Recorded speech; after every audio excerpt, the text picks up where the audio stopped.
a big welcome from my side, and thanks to everyone for joining the call. Creatine and brain health. It's a bit of a hot topic at the moment, as Rachel alluded to. And to be honest with you, when we look at the available scientific evidence, it's a bit mixed. There is a mechanism, obviously. There appears to be a signal in certain situations, but there's also genuine uncertainty in some areas. And today's session, I want to go into all of that and share with you what we do know, what we don't, and how to talk about this with your patients or your clients without overselling or underselling. So let's get started. The session overview. So here's how things are going to go. I'd like to start a little bit with the noise, what social media claims versus reality, then touch on the mechanism, why the brain is different.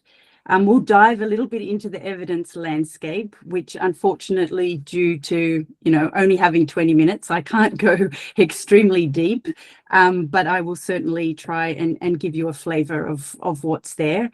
We'll look at some clinical applications, and I'll touch on the regulatory context, which I think is important for where we are at the moment. So what does social media claim? There's a lot going around on TikTok and Instagram and our favorite social media platforms. There's claims that 5 grams of creatine daily will give you an instant brain boost, but the reality is a bit different. 3 to 5 grams of creatine has not reliably raised brain creatine on MRS. We don't have any randomized clinical trials to show these effects. We've had references to the CABA trial, the Alzheimer's disease trial, saying or claiming that it reverses disease. But in fact, this was quite a small study with only 20 subjects, and it was only they were only supplemented with creatine for 8 weeks. And so it's more of a feasibility or a proof of concept study, and not something that that supports any disease reversal.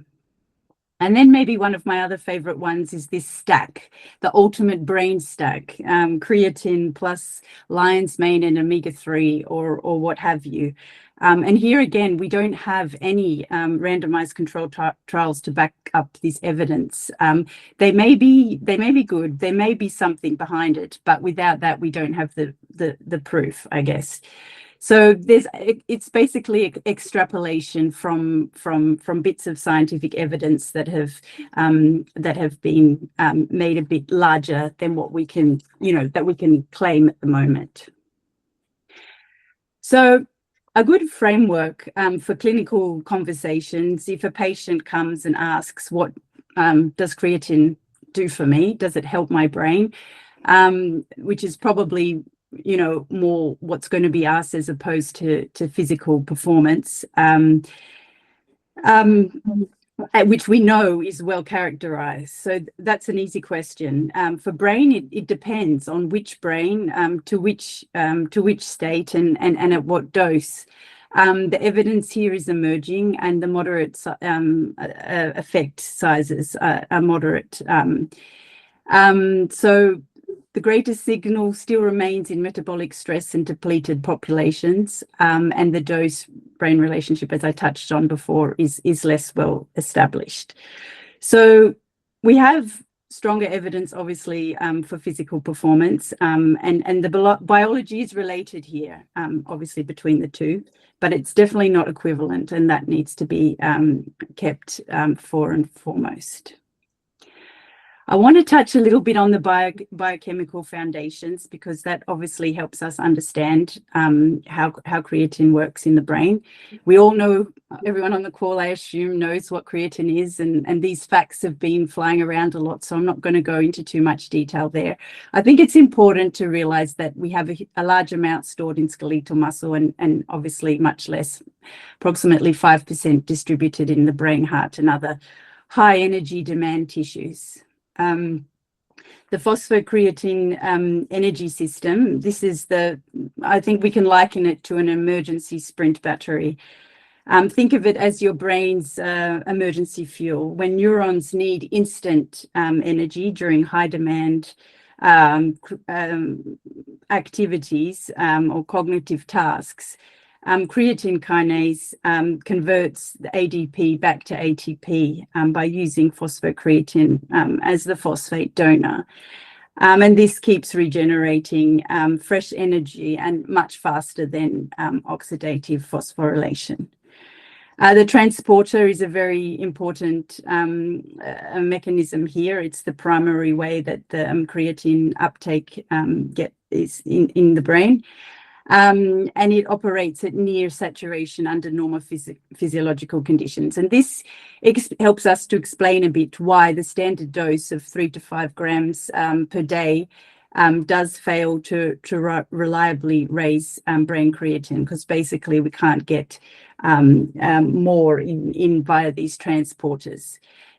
Just to touch on, how this can be done. Obviously, the higher doses at 20 grams and that you may have heard of, this floods the system, and by doing that, you're forcing the creatine through, despite this saturation of the transporters.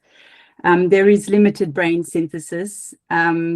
It does the capacity of the brain to synthesize on its own is limited, and it does rely predominantly on peripheral synthesis via this SLC6A8 importer. So why is brain creatine the most demanding customer? We can see that it matters a lot. The brain is only 2% of body mass. 20% of total body energy is consumed by it. So we can see that the brain is a very energy hungry organ. And this extreme ratio, it means that neurons need instant fuel. During normal conditions, this is fine. But during stress or sleep deprivation or cognitive load or hypoxia cases where oxygen is limited, the fast energy system becomes very important, if not critical. The three mechanisms matter here a lot. The PCR as energy buffer. So I mentioned this just previously, that the phosphocreatine rapidly regenerates the ATP during high demand cognitive tasks. The mitochondrial shuttle, where creatine facilitates transfer of high energy phosphates from mitochondria to cytoplasm, and the neuroprotective buffering. And here, phosphocreatine helps maintain energy homeostasis, and this is during these stages of stress, hypoxia, oxidative stress, and neurotoxic insults. So all very important for the brain. And it goes to show that creatine isn't just a gym supplement, it's a brain energy system. Measuring brain creatine is important, and if we want to look at the research and be able to understand the effect or the impact that creatine supplementation has had, we want to know that it has reached the brain. And we can do this by two ways, with technical considerations, basically for both. And there's a nice paper that was published in 2026 by Kandau et al., which looks into this in quite some detail. But simply put, we've got the HMRS, which has a higher sensitivity. It's what is used most commonly in randomized controlled trials, and it's usually available in the clinics. It measures total creatine though, and cannot distinguish phosphorylation state. So in contrast, we have PMRS, which actually is able to look at phosphocreatine, and this is helpful because it directly then can measure the energy metabolic state, which gives us, greater insights into what is happening in the brain. I think there are some clinical trade-offs, as I mentioned. Both ways of measurement have their pros and cons, and some studies we see both being utilized. In others, one or the other, and in other studies we don't see any measurement of brain creatine.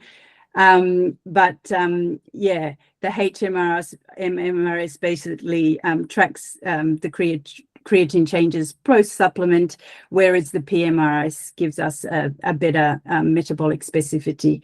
But we require then, longer scan times, less available clinically, and at a higher cost. So these things, it's important to take into consideration as we move through. So this is a meta-analysis which was published in 2024. And a meta-analysis basically the idea is to combine a whole group of high quality randomized controlled trials, and by pooling the data we get a bigger effect size, and we can make better assumptions about what creatine is doing in the brain. Unfortunately, in this situation, there was some double pooling of some of the data, which led to a little bit of weakening of what we can claim from this. But they did show that there was positive effect on memory, on attention. Processing speed was debatable based on this double counting of results. Overall cognition showed no significant effect, and neither did executive function. So I think this study, we have to be mindful that it pooled a lot of studies together, and those studies were also quite heterogeneous. So we need to take the findings with a grain of salt.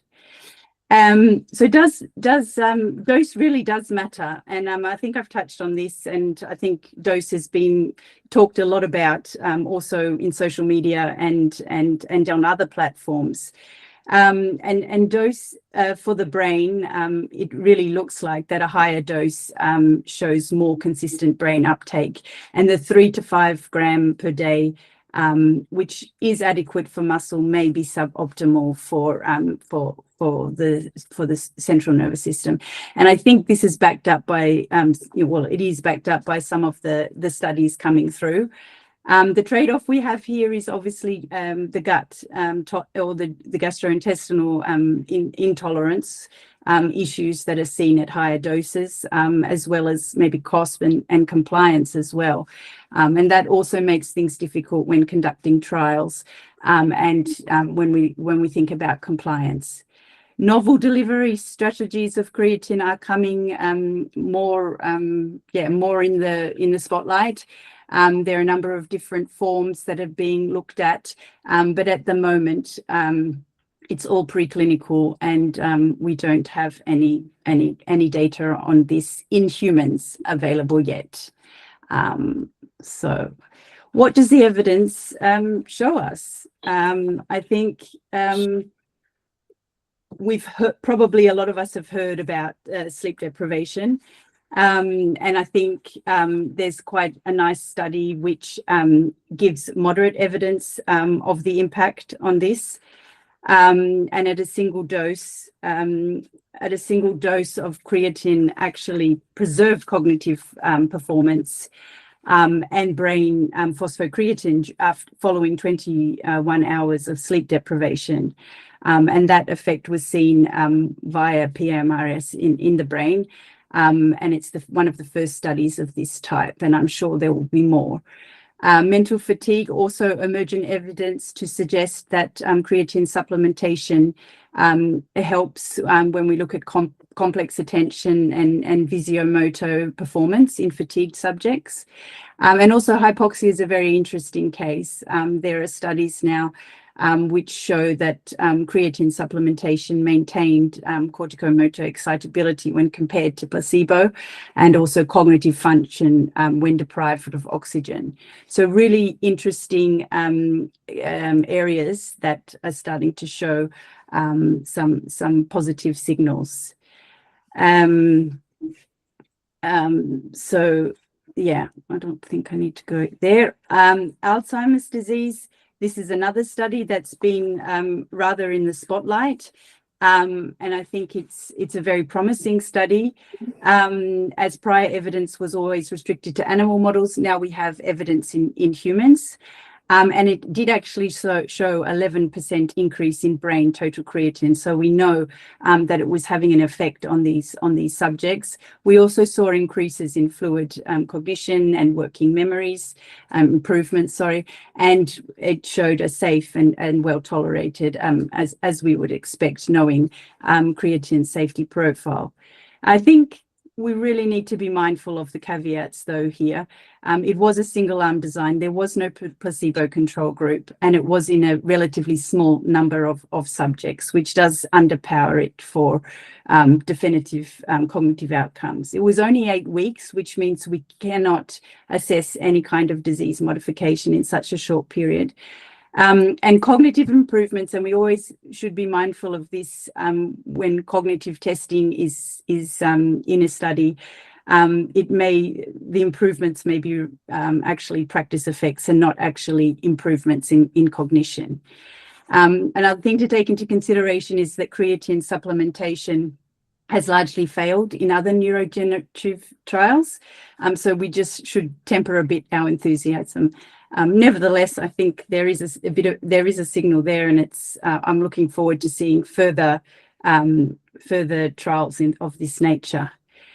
Other emerging areas is definitely major depressive disorder, where we see mechanistically that it's supported, but once again, with small randomized control trials, there is promise there, but we don't, without large numbers, we can't definitively say that the effects are significant, and neither can we use it as a threshold for guidelines. Aging and creatine, this is a very interesting area because it's an area where we think there really could be a use case for creatine. And we see that people with the APOE4 gene showed reduced brain creatine levels, and this also decreased with age and cognitive impairment. So there is definitely a link there, which suggests older adults may have greater capacity to respond to supplementation. But unfortunately, the evidence is really very, very thin.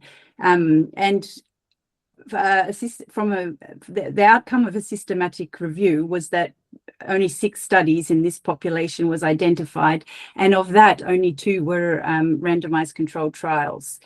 On top of that, they were rather conflicting. There was quite a different way that they looked. So one was 24 weeks of creatine supplementation versus one that was 1 week. So very difficult to kind of get any real understanding of what's going on there. And as a result, we can't make big claims around that. Vegetarians have also been, it's been very interesting because, again, there's another mechanism which suggests that they would benefit from creatine supplementation due to their diet. But there has been a large study in 2023 that actually found no advantage from supplementation. And this is, I think we should also treat with caution because it may be the dose that needs to be increased to demonstrate a response. So the evidence is building, but we definitely need more before we can make any definitive comments. I wanted to quickly go back to this regulatory ruling. And explain a bit, because I didn't explain it that well when I talked about the meta-analysis, because the idea was obviously to bring the results of that to your attention. But the EFS ruling was, and maybe people are familiar with this, but manufacturers sought brain health claims. So basically, they wanted to be able to claim that that creatine supplementation improves cognitive function in healthy adults. So I think that's important to note, that the EFSA did not assess creatine supplementation in disease populations where we know that there seems to be a stronger signal. They looked specifically at healthy individuals. And when the data of the study, which I mentioned, the meta-analysis, which I mentioned previously, came out, and this inclusiveness and the methodological issues with double counting of subjects, then the EFSA came back with the endorsement that there's not enough current evidence to support this claim. Darren Countdow at the time agreed, obviously, with that, but it doesn't negate the mechanistic plausibility, of course. We just need more, we need stronger trials, we need MRS measurement within those trials, and we need to look at disease-specific populations as well. And I think that's a very nice segue into my next slide, where I wanted to highlight to you a bit the critical evidence gaps, which we can see now from looking at the literature, and what's really going to bring creatine forward. So the underpowered studies, which I've mentioned, a lot of them have very small number of subjects. The protocol heterogeneity, so all our creatine studies out there are very, very different doses, different durations. It's very difficult to kind of make substantial, conclusions based across the board. So we need to work on that. The missing brain creatine data, which is so vital to be able to say that the creatine has reached the brain, and special population gaps, as I just referred to on my earlier slide about older adults, women, and other populations where the effect may be greater than the healthy individual. So the future research, how should it look, or how could it look? I think it's again, the quality of the trials. We need to look at trials where we compare doses, 3 versus 2 versus 20, harmonized brain scans, cognitive battery endpoints, which are aligned across trials, all very important. So these kind of things are going to bring creatine up, to stronger evidence of what it does for the brain. So I realize I'm a bit over time, so I'm going to skip this framework, but basically this was just to give you a bit of an idea of how we could use the evidence on different patient profiles, and what our recommendations could be to these people based off that. But I know David is also going to go quite into that kind of situations as well. So I will brush over that quickly. The bottom line is, obviously, we know that creatine is safe. We see a strong signal in certain situations. We need to be cautious of the dose, and also of general claims about cognition for healthy individuals. Clinical judgment is definitely required, and then we need to think about, when making recommendations, how we do this, and looking at the individual situation of the population or of the person that we're dealing with. So the science is moving in the right direction. It's very interesting, and it's very positive. But I think clinicians and the general public, they deserve evidence, and not just like crazy enthusiasm that this is like the next wonderful best thing. The recent literature has given us the first Alzheimer's disease human data, a new mechanistic understanding of stress and state effects, and a clearer picture of what dose might make the most sense for the brain. I think the next generation of trials will be decisive, and I'm very excited to see what drops next.